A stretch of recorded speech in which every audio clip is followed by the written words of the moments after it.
Assalamualaikum warahmatullahi wabarakatuh. Kembali lagi di channel Berita Mistis. Untuk kisah kali ini masih ada kelanjutan dari kisah yang sebelumnya, sebuah kisah yang berjudul Pocong Itu Ibuku. Dan sebelum kita lanjut ke ceritanya, tekan dulu tombol like video ini dan jangan lupa tekan juga tombol subscribe channel ini dan nyalakan juga lonceng notifikasinya agar tidak ketinggalan cerita-cerita lainnya dari channel ini. Dan buat teman-teman yang pengen membaca langsung ceritanya, nanti silahkan saja kunjungi linknya yang nanti akan saya sertakan di kolom deskripsi. Dan seperti apa untuk lanjutan dari kisah ini, langsung saja kita masuk ke ceritanya.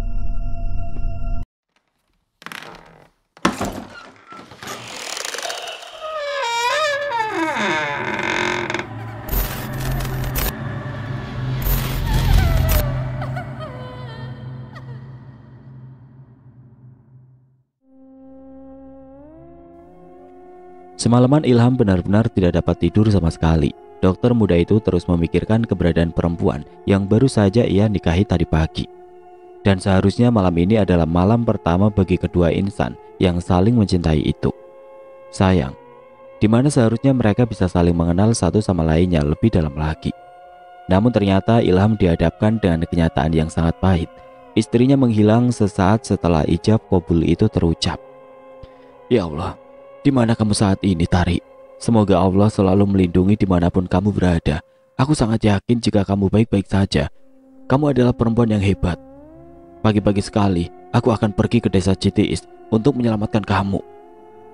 Ilham berbicara pada dirinya sendiri di dalam kamarnya.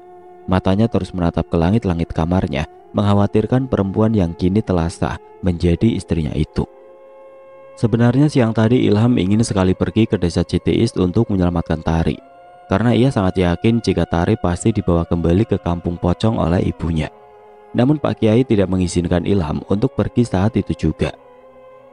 Perjalanan menuju ke desa Citiis lalu masuk ke dalam hutan akan memakan waktu yang sangat lama. Jika diperhitungkan maka mereka akan sampai di hutan pada malam hari, dan Pak Kiai menghindari hal itu. Akan sangat berbahaya jika malam hari berada di hutan yang terkenal angker itu. Kemudian Pak Kiai mengusulkan untuk pergi setelah subuh saja.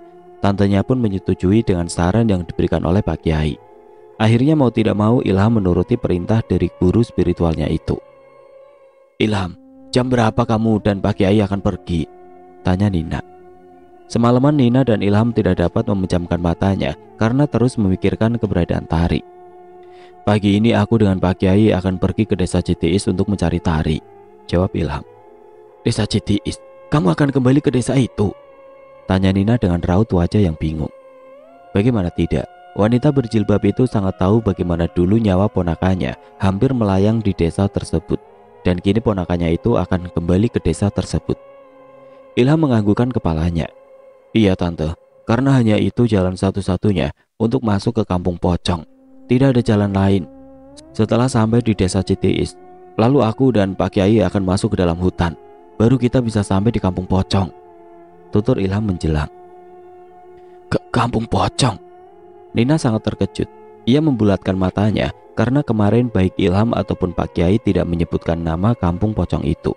Sehingga pagi ini ia sangat terkejut saat ponakannya itu mengatakan kampung pocong. Iya tante, aku dan Pak Kiai sangat yakin jika Tari saat ini berada di kampung pocong dibawa oleh ibunya, jawab Ilham menjelaskan. Tapi Ilham, bukankah sosok pocong yang telah merubah Ningsi menjadi pocong seperti dirinya itu sudah musnah oleh kamu dan juga Pak Kiai? Iya tante, semoga saja seperti yang Pak Kiai katakan kemarin, saat pocong itu musnah, mungkin saja Ningsi sudah membawa Tari pergi menuju kampung pocong, sehingga mereka terjebak di sana, meskipun sosok pocong yang membawanya itu sudah musnah. Astagfirullahaladzim, bagaimana dengan keadaan Tari saat ini? Tante benar-benar sangat mengkhawatirkan gadis itu. Malang sekali nasib Tari. Di hari bahagianya ia harus menghilang. Kamu yang sabar Ilham. Semua ini cobaan dari Allah Subhanahu wa Ta'ala. Tante sangat yakin setelah ini pasti kamu dan Tari akan hidup bahagia selamanya. Dan semoga saja derajat kalian diangkat oleh Yang Maha Kuasa. Amin. Saat ini mereka berdua sudah berada di teras rumah Nina. Pagi-pagi sekali setelah sholat subuh, Ilham langsung menunggu kedatangan Pak Kiai di teras. Dokter tampan yang memiliki kelebihan indera keenam itu sangat sudah tidak sabar untuk segera mencari keberadaan istrinya. Tidak lama kemudian akhirnya Pak Kiai datang dengan disupiri oleh muridnya. "Tante, Ilham pamit. Doakan aku agar bisa segera menemukan dan menyelamatkan Tari." "Tentu saja Ilham. Tante pasti akan mendoakan kalian semua. Semoga kamu dan Pak Kiai bisa segera menemukan Tari dan membawanya pulang ke sini dengan keadaan selamat dan sehat." "Amin. Terima kasih. Assalamualaikum." "Waalaikumsalam."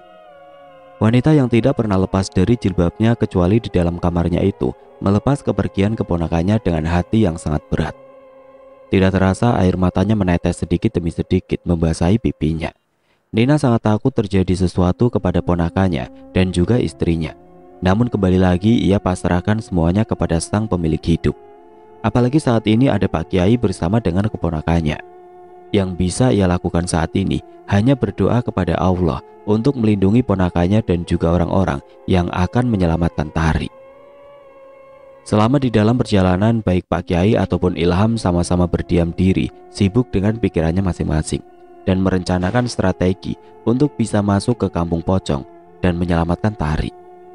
"Pak Kiai, apa benar pocong yang bernama Wahyu itu kini benar-benar sudah musnah?" tanya Ilham yang masih sangat penasaran dengan sosok pocong yang sangat berbahaya itu. Pak Kiai terlihat menganggukkan kepalanya. "Lebih tepatnya saat ini Wahyu sudah meninggal dengan tenang. Dan kini rohnya berada di alam barzah seperti manusia pada umumnya yang saat meninggal dan rohnya kini berada di alam barzah untuk menunggu hari kebangkitan nanti," tutur Pak Kiai menjelaskan. Akhirnya Ilham bisa bernafas dengan lega karena satu-satunya sosok pocong yang sangat berbahaya untuk ia dan Tari kini benar-benar sudah meninggal dan tidak mungkin lagi bisa mengganggu Ilham dan juga istrinya. "Alhamdulillah, syukur kalau begitu Pak Kiai. Setidaknya aku bisa sedikit bernapas lega karena sosok yang sangat membahayakan itu kini tidak bisa lagi mengganggu aku dan juga Tari." "Ya, dan saat ini kita fokus untuk mencari dan menyelamatkan istrimu saja. Saya yakin Tari akan mampu membawa Ningsi keluar dari kampung pocong itu." "Ningsi ikut dengan Tari Pak Kiai?" Ilham merasa terkejut saat Pak Kiai mengatakan jika Ningsi akan ikut bersama dengan Tari. Lagi-lagi Pak Kiai menganggukkan kepalanya sebagai jawaban. "Ya, seperti yang sudah saya katakan kemarin, kemungkinan besar setelah Wahyu benar-benar sudah meninggal, maka Ningsi akan kembali menjadi manusia seutuhnya seperti kita. Namun mungkin sebagian ingatannya akan hilang. Hanya akan ingat saat terakhir kali dia berada di alam manusia, dan setelah itu mungkin Ningsi tidak mengingat apa-apa lagi yang terjadi kepada dirinya." Setelah 20 tahun lebih, ibunya Tari tidak akan mengingat apa-apa yang terjadi selama ini kepada dirinya. "Kita lihat saja nanti. Mungkin lebih baik seperti itu. Karena dengan begitu, Ningsi tidak akan mengingat tentang kehidupannya saat berada di kampung pocong." Perjalanan menuju desa Citiis kali ini berjalan dengan lancar. Hingga kurang dari 2 jam mobil yang membawa Ilham dan Pak Kiai kini sudah sampai di desa Citiis.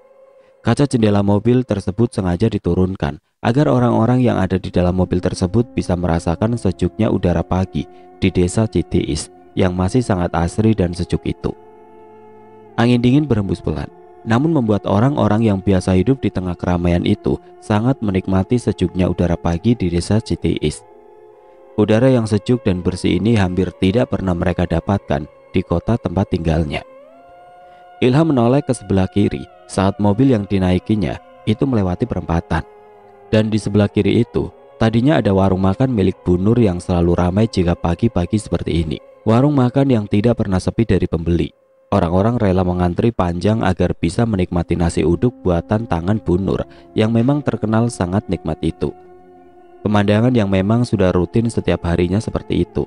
Namun kali ini, semenjak Bu Nur meninggal di tangan suaminya sendiri yaitu Pak Darta, warung itu terlihat sangat sepi. Hanya ada 1-2 orang yang mengantri.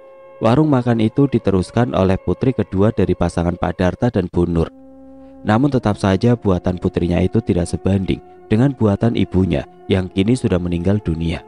Meskipun menggunakan resep yang sama, akhirnya warung makan yang selalu ramai itu gulung tikar. Kini warung makan itu terlihat sepi. Tidak ada lagi orang-orang yang rela mengantri sejak subuh di tempat itu. Karena si pemilik warung tersebut kini telah menjadi tumbalnya sendiri. Sebelum Wahyu musnah oleh Ilham dan Pak Kiai, Pak Darta dan putrinya terlebih dahulu telah berubah menjadi sosok pocong karena tidak mampu memberikan tumbal sesuai dengan perjanjiannya dengan Wahyu. dan warung makan itu kini hanya tinggal kenangan. Yang lalu biarlah berlalu, Ilham. Jadikan pelajaran untuk kedepannya dan sebuah pengalaman berharga di dalam perjalanan hidupmu. Perkataan Pak Kiai benar-benar mengejutkan Ilham. Sepertinya pria yang memiliki janggut cukup panjang itu tahu apa yang sedang dipikirkan olehnya. Iya Pak, hanya saja sangat disayangkan, demi harta dan kekuasaan manusia-manusia itu rela menjadikan keluarganya sebagai tumbal. Entah bagaimana nasib putrinya saat ini. Ilham menerka-nerka karena ia tidak tahu jika ternyata saat ini Pak Darta dan juga putri bungsunya kini sudah berubah menjadi sosok pocong. Mereka semua sudah menerima karma dari perbuatannya sendiri dan menanggung akibatnya. Ilham menautkan kedua alisnya, tidak mengerti dengan apa yang dikatakan oleh guru spiritualnya itu. Maksud Pak Kiai itu apa ya? Maaf, saya tidak paham. Terlihat pria parubaya yang selalu memakai pakaian serba putih itu menghela nafasnya panjang sebelum ia menjawab pertanyaan dari muridnya itu. Pria itu dan juga putrinya kini sudah berubah menjadi sosok pocong akibat kesalahannya sendiri. Berubah menjadi pocong? Bersama dengan putrinya juga? Pegik Ilham. Pak Kiai menganggukkan kepalanya. Ya, astagfirullahaladzim. Hening. Tidak ada lagi yang berbicara setelah percakapan itu. Pak Kiai dan Ilham sibuk dengan pikirannya masing-masing. Namun di hati Ilham merasa tidak tenang. Ia merasa jika ancaman terhadap dirinya dan juga istrinya belum selesai. Dokter muda itu takut jika Pak Darta yang kini sudah berubah menjadi pocong akan terus mengganggu dirinya dan juga Tari untuk membalaskan dendam atas kematian istrinya yang saat itu salah sasaran. Tidak usah terlalu dipikirkan Ilham. Serahkan semuanya kepada Allah Subhanahu wa Ta'ala, karena hanya Allah sebaik-baiknya penolong kita. Ucap Pak Kiai yang membuat Ilham lagi-lagi terkejut karena tahu apa yang sedang dipikirkannya. Iya Pak Kiai. Terima kasih karena selalu membuat hati ini kembali menjadi lebih tenang. Kemudian Pak Kiai hanya tersenyum. Sekarang fokus saja dulu untuk menjemput istrimu. Persiapkan dirimu untuk bertemu dengan Tari dan juga ibunya, karena mungkin akan sedikit sulit untuk membuat Ningsi percaya jika putrinya kini sudah tumbuh menjadi gadis dewasa.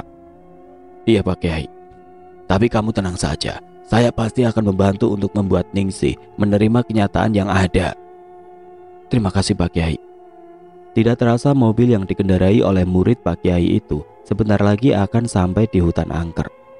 Namun tiba-tiba muridnya itu melihat dua perempuan yang sedang berjalan di pinggir jalan. Dan laki-laki itu sangat hafal jika perempuan muda itu adalah perempuan yang baru kemarin menikah, karena ia hadir sebagai saksinya. Pak Kiai, lihatlah, di depan sana ada dua orang perempuan yang sedang berjalan, tidak jauh dari hutan angker yang akan kita masuki. Seru laki-laki yang memakai peci berwarna putih itu, tangannya menuju ke arah depan. Seketika Pak Kiai dan juga Ilham langsung melihat ke arah depan, mengikuti arahan tangan murid Pak Kiai tadi. Ya Allah, Pak Kiai, itu Tari Pak Kiai. Seru Ilham dengan wajah berbinar-binar. Alhamdulillah, karena saya yakin istrimu itu pasti bisa membawa ibunya keluar dari kampung pocong itu dan mampu melewati hutan yang terkenal angker. Alhamdulillah Pak Kiai. Tiada hentinya Ilham mengucap kata syukur. Itu artinya ia dan juga Pak Kiai tidak terlalu masuk ke dalam hutan, apalagi masuk ke kampung pocong. Karena saat ini Ningsi dan juga istrinya sudah selamat keluar dari tempat-tempat berbahaya itu. Ayo, cepat berhenti mobilnya. Aku sudah tidak sabar untuk menjemput istriku. Seru Ilham pada murid Pak Kiai yang sedang menyetir mobil itu. Kemudian mobil itu berhenti tepat di depan Tari dan Ningsi yang sedari tadi sedang berjalan dengan tertati-tati karena merasakan lelah. Bu, lihat, ada mobil yang lewat. Semoga saja mobil itu mau memberi tumpangan pada kita. Seru Tari saat kedua netranya melihat ada mobil dari arah berlawanan. Tapi itu kan arahnya berlawanan. Apa mungkin mereka mau mengantar kita pulang? Tanya Ningsi dengan sedikit ragu-ragu. Semoga saja Bu, kita berdoa saja. Semoga Allah memberikan pertolongan kepada kita. Tidak lama kemudian mobil itu langsung berhenti tidak jauh dari Tari dan juga Ningsi, membuat kedua anak dan ibu itu terkejut. Terlihat seorang laki-laki muda yang amat Tari kenal turun dari mobil berwarna putih tersebut. Seketika Tari langsung terkejut dan air matanya langsung bercucuran. Karena akhirnya ia bisa bertemu dengan laki-laki yang kini telah sah menjadi suaminya itu. Kak Ilham, pekik perempuan yang masih memakai pakaian pengantin itu dengan air mata yang berlinang. "Tarik!" seru Ilham. Laki-laki muda dan tampan itu langsung berlari tidak sabar untuk segera memeluk perempuan yang sangat ia rindukan. Ini kali pertama ia bertemu lagi dengan perempuan setelah sah menjadi sepasang suami istri. Kedua sejoli itu kini saling berpelukan dengan sangat erat, melepaskan rasa rindunya. Meskipun hanya 1 hari mereka tidak bertemu, tapi rasa rindu itu begitu menggebu-gebu. Bukan hanya itu, mereka berdua sangat bersyukur karena masih diberi kesempatan untuk bisa bertemu lagi dengan orang yang dicintainya. "Tari, kamu baik-baik saja kan? Apa ada yang terluka, ah?" tanya Ilham dengan wajah yang terlihat sangat panik. Kedua tangannya menangkup wajah sang istri. Mata elangnya menatap dengan tatapan rindu yang teramat dalam pada perempuan yang sangat dicintainya itu. Gadis cantik itu kemudian tersenyum dengan sangat manis dan menganggukkan kepalanya. "Aku baik-baik saja, Kak. Alhamdulillah, semua ini juga berkat doa dari Kakak," jawabnya kemudian. "Alhamdulillah, terima kasih ya Allah. Engkau telah menjaga dan menyelamatkan istri hamba." Lagi Ilham memeluk tubuh perempuan yang baru 1 hari yang lalu ia nikahi itu dengan sangat erat. Ia sampai lupa jika di tempat itu ada orang selain mereka berdua, serasa dunia milik berdua. Wanita yang berada di belakang tubuh Tari kemudian berdehem, karena sedari tadi kedua manusia yang sedang melepas rindu itu terus saja berpelukan tanpa memperdulikan ada orang di sekitarnya. "Astagfirullahaladzim, maaf," seru Ilham. Dokter muda itu kemudian langsung melepaskan pelukannya dan menggaruk kepalanya yang tidak gatal, dan tersenyum kepada Pak Kiai dan juga ibu mertuanya karena merasa sangat tidak enak atas sikapnya tadi yang tidak bisa menahan rasa rindunya kepada istrinya itu. "Maafkan saya, Pak Kiai." "Tidak apa-apa, saya memakluminya. Saya pun dulu pernah muda seperti kamu," kelakar Pak Kiai. Kemudian disusul tawa oleh muridnya, sementara Tari dan Ilham tersenyum malu-malu. Mereka berempat terlihat sangat bahagia. Tawa dan senyuman tidak lepas dari wajah mereka. Kebahagiaan yang dinanti-nanti kini akhirnya datang juga. Namun berbeda dengan wanita yang sedari tadi berada di belakang tubuh Tari. Ningsih terus menekuk wajahnya, tidak mengerti dengan semua yang sedang terjadi di hadapannya. Tidak kenal siapa mereka dan tidak tahu apa yang membuat mereka tampak terlihat bahagia. Sedari tadi ia hanya bisa terdiam tanpa harus tahu berbuat apa. Kak Ilham, Pak Kiai, Ibu, alhamdulillah ibu sudah berubah menjadi seperti kita," seru Tari sembari merangkul pundak ibunya. Namun Ningsih merasa sangat asing dengan perempuan muda yang wajahnya sangat mirip dengannya itu. Lalu ia melepaskan tangan putrinya dari yang sedari tadi terus merangkul pundaknya itu. Melihat itu Ilham sedikit terkejut karena seolah-olah Ningsih tidak mau didekati oleh putrinya sendiri. Namun berbeda dengan Pak Kiai, pria parubaya yang selalu memakai pakaian serba putih itu hanya tersenyum getir melihat reaksi Ningsih terhadap putrinya yang sudah lama terpisah itu. Pak Kiai sudah bisa menebak jika suatu saat Ningsih kembali ke wujud aslinya sebagai manusia, maka ingatannya selama ia hidup sebagai pocong akan hilang. Tapi tidak menutup kemungkinan ingatan itu akan kembali dan akan membuat Ningsih jadi gila. Karena syok dengan apa yang telah terjadi kepada dirinya selama 20 tahun lebih itu. 20 tahun lamanya bukanlah waktu yang singkat untuk mengingat semua apa saja yang telah terjadi pada diri Ningsih selama ia berubah menjadi sosok pocong dan hidup dengan suami pocongnya. Namun untuk saat ini ingatan Ningsih kembali pada saat ia meninggalkan bayi mungilnya bersama ibunya pada waktu malam hari itu. "Alhamdulillah, akhirnya semua usaha dan doa kita tidak sia-sia. Tari bisa berkumpul lagi bersama dengan ibu," jawab Ilham dengan binar mata bahagianya. Kebahagiaan yang dirasakan oleh dua sejoli yang baru saja sah menjadi sepasang suami istri itu terasa berlipat-lipat ganda dirasakan. Pertama, karena Tari bisa keluar dari kampung pocong itu dengan selamat. Dan kedua, gadis cantik itu membawa serta ibunya yang kini sudah berubah menjadi sosok manusia seutuhnya.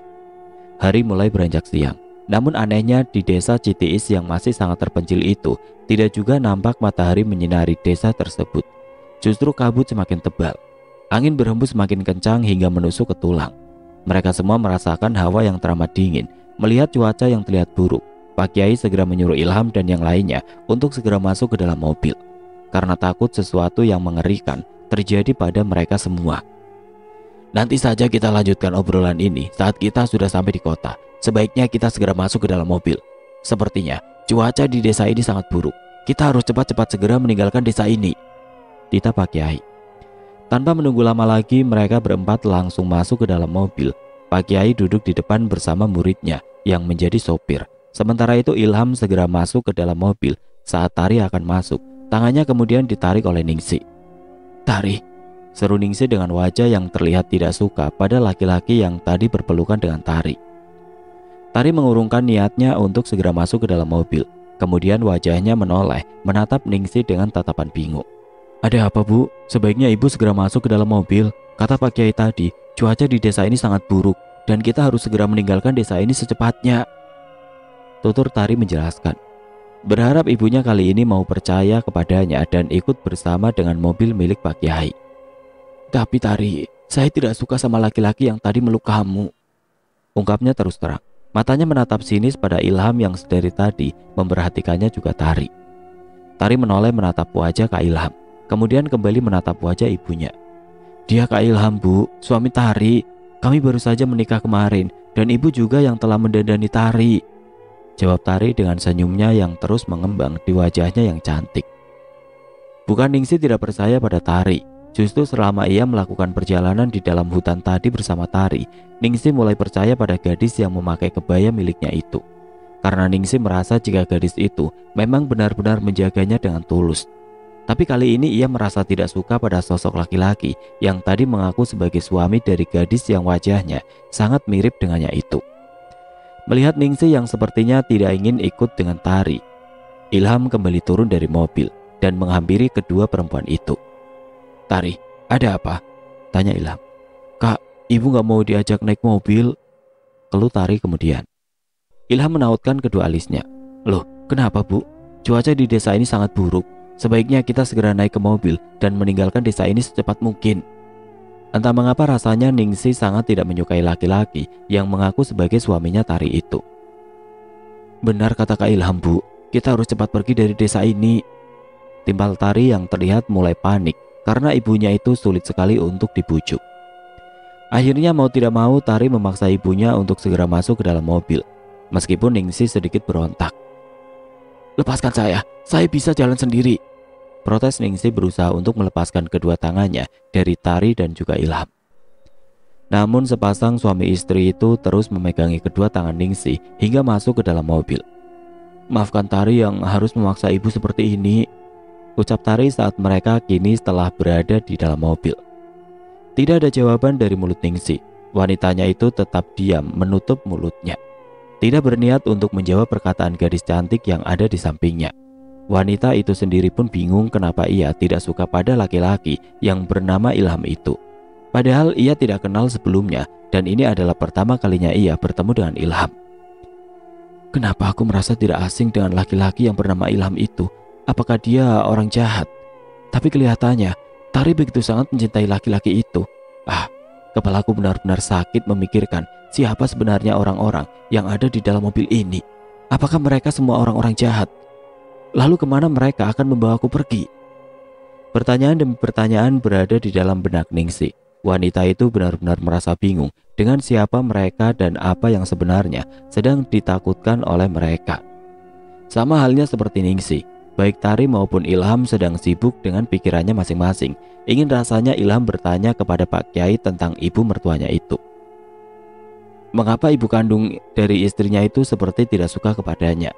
Padahal ini baru pertama kalinya ia bertemu dengan Ningsih ketika Ningsih sudah menjadi sosok manusia seutuhnya. Perjalanan pulang menuju kota kali ini terasa sangat lama. Semua orang yang ada di dalam mobil itu terdiam, sibuk dengan pikirannya masing-masing. Hingga tiba-tiba mobil yang dinaiki seperti oleng ke kanan dan ke kiri. Sang sopir tidak bisa mengendalikan mobil tersebut. Loh, ada apa ini? Kenapa mobilnya oleng begini?" tanya Pak Kiai pada muridnya yang sedang menyupir itu. "Nggak tahu ini Pak Kiai, tiba-tiba saja saya nggak bisa mengendalikan mobil ini. Atau sepertinya banyak kempes," jawab si sopir. Semua orang yang berada di dalam mobil itu terlihat sangat panik. Tari dan juga Ilham terus saja berdoa dalam hatinya. Begitupun dengan Ningsih. Wanita itu tidak ingin terjadi sesuatu kepada dirinya karena ia belum bertemu dengan orang-orang yang sangat dicintainya. Tubuh mereka terdorong ke kanan dan ke kiri karena laju mobilnya yang tidak seimbang. Cukup lama semua orang yang ada di dalam mobil tersebut mengalami keadaan seperti itu. Dengan sekuat tenaga, murid Pak Kiai yang selalu memakai peci itu kemudian mencoba untuk menginjak rem agar mobil tersebut bisa berhenti. Beruntungnya laki-laki itu masih bisa mengendalikan mobil tersebut, kemudian menepikannya. Mereka semua yang ada di dalam mobil tersebut langsung menjorok ke depan dan akhirnya mobil itu pun berhenti di pinggir jalan. Alhamdulillah. Orang-orang yang ada di dalam mobil itu mengucapkan hamdalah secara berbarengan saat mobil itu telah berhasil berhenti dengan selamat di pinggir jalan. Saat ini mobilnya berhenti di tempat yang sangat sepi. Sebelah kiri terdapat hutan dan sebelah kanan terdapat jurang yang sangat curam. Untung saja murid Pak Kiai bisa segera mengendalikan mobil tersebut. Kalau tidak, mobil itu bisa saja masuk ke dalam jurang yang sangat curam itu. Tanpa menunggu lama lagi, sopir itu pun akhirnya turun dari mobil untuk memeriksa apa yang salah pada mobil tersebut. Pak Kiai, saya akan mengeceknya terlebih dahulu. Ya, hati-hati. Kemudian murid Pak Kiai yang selalu memakai peci putih kemanapun itu segera turun dari mobil untuk mengecek apa yang salah pada mobil tersebut. Padahal sebelum berangkat menuju desa Citiis, ia telah memeriksa semua keadaan mobil itu dan semuanya terlihat sudah aman termasuk bensin. Saat turun dari mobil, hawa dingin langsung terasa olehnya. Saking dinginnya sampai menusuk ke dalam kulitnya, kabut terlihat sangat tebal. Angin semilir berhembus membuat bulu kuduknya meremang. Yang pertama ia periksa adalah bannya. Ban depan semuanya aman. Kemudian ia berjalan ke belakang mobil tersebut dan betapa terkejutnya laki-laki itu saat melihat ada sosok pocong berdiri di belakang mobil tersebut. Kedua netra pocong itu menatap tajam pada murid Pak Kiai itu. Matanya merah menyala. Wajahnya hancur melepuh sehingga memperlihatkan tulang pipinya yang terlihat sudah membusuk. Seketika murid Pak Kiai langsung berlari secepat mungkin masuk ke dalam mobil sehingga membuat semua orang yang ada di dalam mobil tersebut dibuat heran olehnya. Jantungnya berdetak sangat kencang. Baru kali ini ia melihat penampakan pocong yang begitu sangat menyeramkan. Nafasnya terdengar tidak beraturan. Keringat dingin bercucuran membasahi wajahnya, padahal sangat jelas jika cuaca di desa itu sangat dingin hingga berkabut. Ada apa? Kenapa kamu terlihat ketakutan seperti itu? Apa yang kamu lihat di belakang mobil ini? Cecar Pak Kiai. Meskipun sebenarnya dia sudah tahu saat melihat dari kaca yang ada di dalam mobil itu. Di belakang sana ada pocong Pak Kiai, seru sopir itu dengan terbata-bata. Astagfirullahaladzim, seru Ilham dan Tari berbarengan. Namun tidak dengan Ningsih. Wanita itu tampak biasa saja. Entah kenapa ia tidak merasa takut sama sekali saat murid Pak Kiai mengatakan jika di belakang sana ada pocong. Dokter muda itu segera menoleh ke belakang.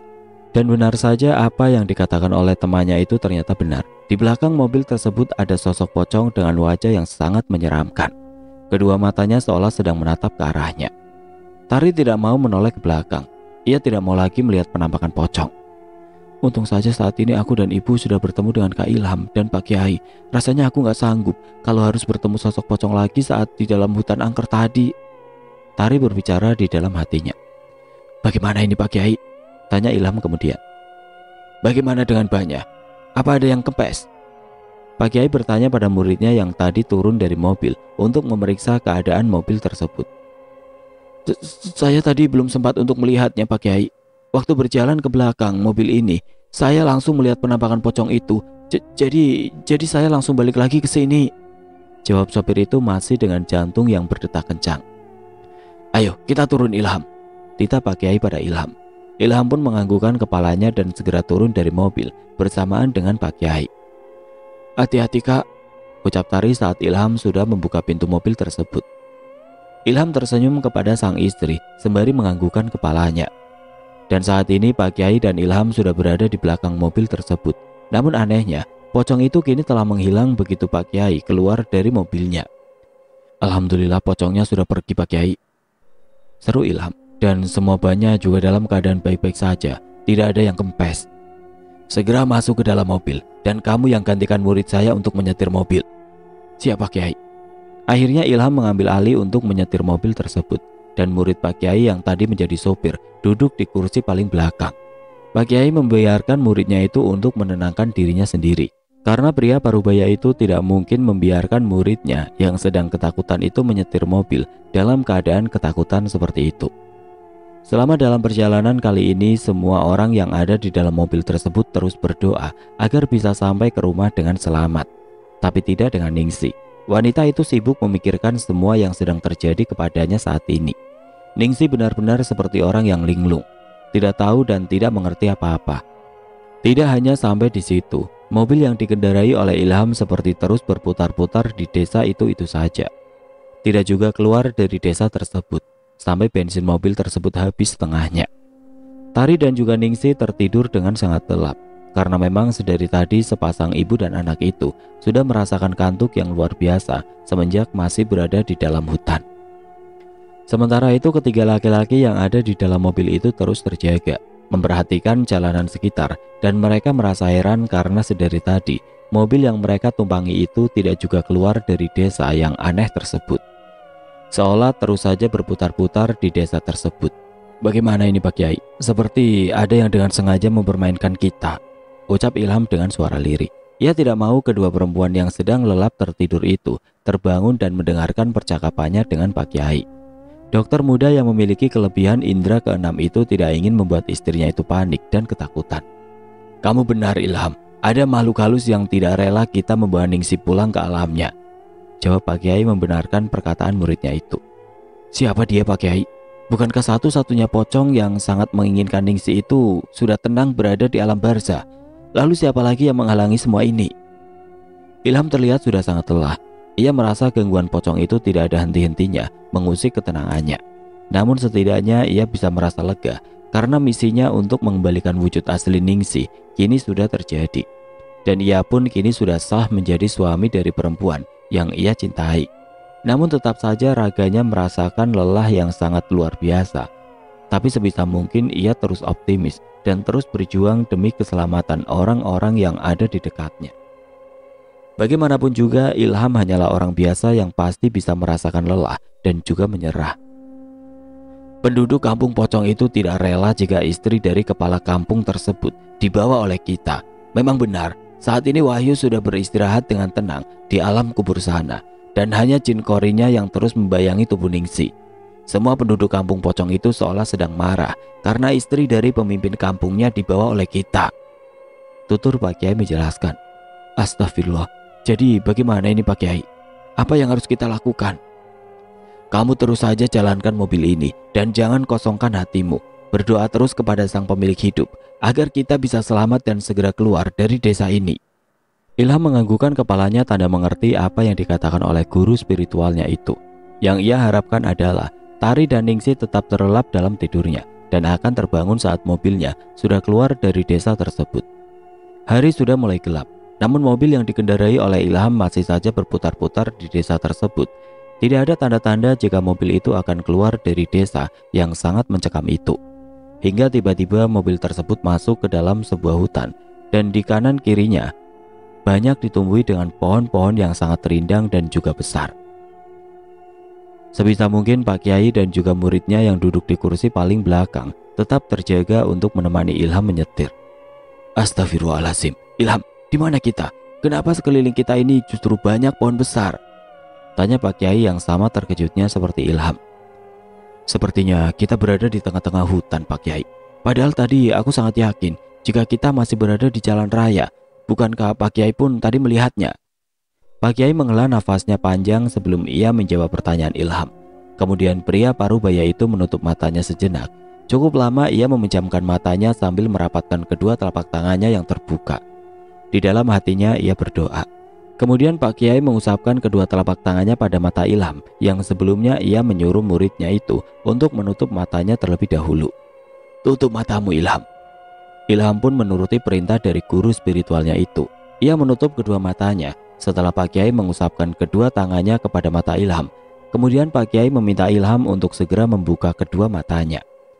Dan betapa terkejutnya dia saat tiba-tiba mobilnya tidak lagi berada di tengah-tengah hutan, melainkan seperti berada di tengah-tengah sebuah desa yang cukup padat dengan penduduknya. Di sekitar tempat itu cukup ramai, seperti sedang ada pasar. Namun bedanya semua orang-orang di tempat itu memakai pakaian zaman dulu. Orang-orang itu memakai kebaya zaman dulu dan rambut para wanita itu rata-rata digelung ke atas. Sementara para pria memakai belangkon untuk menutupi kepalanya, dan rata-rata para pria tersebut memakai celana kain panjang tidak sampai menutupi tumitnya. Tempat itu pun terdengar sangat ramai, persis seperti berada di sebuah pasar. Astagfirullahaladzim Pak Kiai, kita ada di mana ini? Pakik Ilham yang benar-benar sangat terkejut dengan apa yang dilihatnya saat ini. Ia merasa dirinya terlempar ke beberapa puluh abad yang lalu. Tidak ada warna yang menghiasi desa tersebut, hanya ada warna hitam, putih, dan juga coklat. Warung-warung yang berdiri pun semuanya terbuat dari bilik. Tidak ada tembok yang berdiri dengan kokoh. Sepertinya kita telah masuk alam gaib, Ilham, jawab Pak Kiai dengan santainya. Alam gaib, Pak Kiai? Pria parubaya itu kemudian menganggukkan kepalanya. Ya, maksud Pak Kiai ke Kampung Pocong? Tidak, bukan Kampung Pocong. Tapi saat ini kita berada di desa yang semua penghuninya adalah jin. Dan kamu tidak usah terlalu panik seperti itu, Ilham. Karena tidak semua jin di tempat ini jahat. Banyak dari mereka juga yang beragama Islam seperti kita, tutur Pak Kiai menjelaskan. Desa jin. Lalu apa yang akan kita lakukan, Pak Kiai? Sebaiknya kita turun dari mobil ini dan kita tanyakan pada salah satu dari mereka untuk mencari jalan keluar dari tempat ini. Semoga saja salah satu dari mereka mau membantu kita untuk keluar dari tempat ini. Apa Pak Kiai yakin jika mereka mau membantu kita untuk bisa keluar dari desa ini? Tanya Ilham yang sedikit ragu. Insya Allah pasti ada. Lebih baik kita turun saja dulu. Ilham menganggukkan kepalanya. Kemudian ia menuruti perkataan dari guru besarnya itu. Turun bersama dengan Pak Kiai. Sementara muridnya tetap di dalam mobil bersama dengan Tari dan juga Ningsi. Saat Ilham dan Pak Kiai turun dari mobil, semua mata memandang ke arahnya, membuat Ilham sedikit takut dan berdebar jantungnya. Tidak halnya dengan Pak Kiai, pria parubaya itu tidak merasakan takut sedikit pun. Ia terlihat sangat santai karena dirinya tahu para jin itu baik. Mereka hanya sedikit terkejut saat ada manusia di tempatnya. Pak Kiai berjalan dan mendekati pasar tersebut, kemudian diikuti oleh Ilham yang mengekor di belakangnya dengan jantung yang masih berdetak sangat cepat. Pasalnya ini pertama kalinya ia masuk alam gaib. Kamu tenang saja, Ilham. Jangan terlalu memperhatikan kepada mereka bahwa kamu itu sedang ketakutan. Santai saja, bisik Pak Kiai tepat di depan telinga Ilham. Lagi-lagi dokter muda yang memiliki indera keenam itu menganggukkan kepalanya, berusaha untuk menghalau rasa takut itu. Ilham menarik nafasnya dalam-dalam, kemudian menghembuskannya secara perlahan, berusaha untuk menghilangkan rasa takutnya. Assalamualaikum. Pak Kiai memberi salam kepada mereka yang sedari tadi menatapnya. Waalaikumsalam, jawab para jin muslim tersebut. Kemudian salah satu jin di antara mereka yang terlihat sudah berumur berjalan menghampiri Pak Kiai. Waalaikumsalam, apa yang bisa saya bantu Pak Kiai? Tanyanya dengan sopan. Jin yang terlihat sudah berumur itu sangat baik dan tahu jika manusia yang nyasar ke alamnya itu adalah orang-orang baik yang sedang membutuhkan pertolongan. Pak Kiai tersenyum saat dihampiri oleh tetua dari desa jin tersebut. Saya dan murid-muridnya saya ini seperti tersesat. Kami semua akan pulang menuju kota dan tiba-tiba kami justru masuk ke sini, jawab Pak Kiai mencoba untuk menjelaskan. Dan jin tersebut langsung paham dengan apa yang dijelaskan oleh Pak Kiai. Mobil Pak Kiai terus saja berputar-putar di desa Citiis, bukan begitu? Tebak jin tersebut. Seketika Ilham terbelalak mendengar tebakan dari jin yang memiliki tubuh besar dan tinggi itu. Namanya jin, dia pasti tahu apa yang terjadi pada kita. Kamu benar anak muda, saya tahu apa yang sedang menimpa kalian. Kali ini mata jin tersebut menatap wajah Ilham. Lagi-lagi Ilham dibuat terkejut oleh perkataan jin tersebut yang tahu apa yang dikatakan oleh dirinya di dalam hatinya. Ilham hanya bisa tersenyum dan menganggukkan kepalanya. Tidak ingin lagi berbicara di dalam hatinya, hanya akan membuat dirinya malu saja. Jadi apakah Anda bisa membantu kami untuk segera keluar dari desa Citiis dan kembali ke kota? Tanya Pak Kiai kepada tetua desa jin tersebut. Berharap jin muslim yang baik hati itu mau membantu untuk segera sampai ke kota. Jin tersebut kemudian tersenyum dan menganggukkan kepalanya. Bisa saja, tapi mereka menginginkan wanita itu untuk tetap tinggal bersama dengan mereka, jawab jin itu. Pak Kiai dan Ilham mengerutkan dahinya, bingung dengan maksud perkataan dari jin yang terlihat sudah sangat tua itu. Ilham dan Pak Kiai saling berpandangan. Mereka berdua tahu wanita yang dimaksud oleh jin tersebut adalah Ningsi. Maksud Anda mereka itu adalah para pocong? Tebak Pak Kiai. Jin tersebut kemudian menganggukkan kepalanya lagi. Ya, para penghuni pocong tersebut tidak rela jika istri dari pemimpin mereka dibawa pergi oleh kalian. Apalagi pemimpin mereka kini sudah musnah dan tidak lagi kembali ke kampung pocong tersebut. Karena itu mereka terus mengikuti mobil kalian dan membuat mobil kalian terus berputar-putar di desa Citiis. Berharap si sopir akan kelelahan dan menyerah. Lalu mereka akan kembali membawa istri dari pemimpin mereka kembali ke kampung pocong. Beruntungnya anak muda ini tetap fokus dalam menyetir mobil dan tidak kelelahan. Panjang lebar Jin tersebut memberitahu titik permasalahannya. Lalu, apakah Anda bisa membantu kami untuk segera keluar dari desa Citiis menuju kota dengan tetap membawa wanita itu bersama dengan kami? Pak Kiai mengulangi pertanyaan yang sama karena ia berharap Jin yang terlihat sudah berumur itu mau membantunya. Bisa saja, tapi tidak saat ini. Lihatlah, hari sudah mulai gelap. Sebaiknya kalian menunda perjalanan ini sampai esok pagi. Jin tersebut memberi saran. Para pocong itu langsung pergi saat mobil kalian tiba-tiba masuk ke desa kami. Mereka tidak berani masuk ke dalam wilayah kami karena mereka tahu semua penghuni desa ini adalah jin muslim yang mampu memusnahkan para pocong tersebut. Beruntungnya kalian bisa masuk ke alam kami sehingga para pocong itu berhenti mengganggu kalian. Jika tidak, mereka akan terus mengerjai kalian, terutama anak muda ini yang menjadi sopirnya. Bisa jadi para pocong itu akan mengarahkan mobil kalian untuk masuk ke kampung pocong. Jadi, besok pagi kami baru bisa meneruskan perjalanan ini? Tanya Pak Kiai sedikit lemas. Karena itu artinya ia dan orang-orang yang bersamanya mau tidak mau akan bermalam di tempat itu, tepatnya di desa Jin. Ya, kalian akan bermalam di desa ini, tapi kalian tenang saja. Kalian bisa tinggal di rumah saya. Kebetulan saya hanya tinggal seorang diri. Jadi kalian yang berjumlah 5 orang bisa tinggal di rumah saya. Lagi-lagi Ilham dibuat terkejut dengan perkataan Jin tersebut. Karena Jin yang terlihat sudah berumur itu tahu jumlah orang yang datang ke desa itu. Padahal 3 orang lainnya di dalam mobil dan Jin tersebut tidak melihat ada berapa orang di dalam mobil itu. Apa tidak merepotkan Anda? Tanya Pak Kiai berbahasa basi. Sebenarnya pria parubaya yang sering disebut dengan sebutan Pak Kiai itu mengkhawatirkan murid-muridnya, juga Tari dan juga Ningsi. Pasti mereka akan merasa ketakutan saat tahu mereka akan bermalam di rumah Jin. Pria tua yang merupakan sosok Jin itu kemudian tertawa sebelum ia melanjutkan perkataannya. Tentu saja tidak Pak Kiai, dan Anda seharusnya tidak perlu mengkhawatirkan orang-orang yang ada bersama dengan Anda. Yakinkan saja mereka jika bangsa kami tidak berbahaya, selama ketenangan hidup kami tidak diusik oleh bangsa kalian. Kehidupan kami di sini sama saja seperti bangsa manusia pada umumnya, karena memang hidup kita itu saling berdampingan. Tidak ada yang berbeda dengan kehidupan yang dijalani oleh kalian para manusia. Setidaknya Ilham merasa sedikit lega mendengar penuturan dari Jin yang baik hati itu. Ia pun sempat mendengar jika alam manusia memang berdampingan dengan alam Jin. Dan selama para manusia itu tidak mengusik ketenangan bangsa Jin, maka mereka pun tidak akan mengganggu kehidupan para manusia. Beda halnya dengan jin kafir yang memang senang untuk mengganggu bangsa manusia. Oke teman-teman, sampai di sini dulu ceritanya. Nantikan kelanjutan kisah ini di video berikutnya. Agar tidak ketinggalan, klik tombol subscribe channel ini dan nyalakan lonceng notifikasinya. Wassalamualaikum warahmatullahi wabarakatuh.